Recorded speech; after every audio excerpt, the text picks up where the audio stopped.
Swimming പൂളിൽ എന്തിനാണ് water treatment? Water treatment course പഠിപ്പിക്കുന്ന ഇൻസ്റ്റിറ്റ്യൂഷൻ എന്ന നിലയ്ക്ക് KCKയിൽ വരുന്ന പലരുടെയും ചോദ്യമാണത്.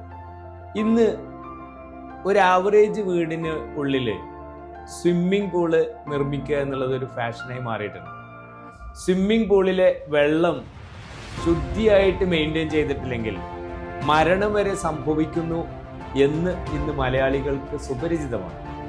എന്തുകൊണ്ടാണ് മരണം സംഭവിക്കുന്നത്? മനുഷ്യന്റെ മൂത്രം, യൂറിനിൽ നിന്ന് ഈക്കോളി ഫോം പോലുള്ള മെറ്റീരിയൽസ് ശ്വസിക്കാനിട വരികയും അതിലൂടെ മരണം സംഭവിക്കുകയും ചെയ്യുന്നു. ഇത്തരം മെറ്റീരിയൽസിനെ സെഗ്രിഗേറ്റ് ചെയ്യുകയും ഒഴിവാക്കുകയും ചെയ്ത് വെള്ളം ശുദ്ധീകരിക്കാൻ വേണ്ടിയിട്ടാണ് സ്വിമ്മിംഗ് പൂളുകളിലെ വാട്ടർ ട്രീറ്റ്മെൻറ്റ് ചെയ്യുന്നത്.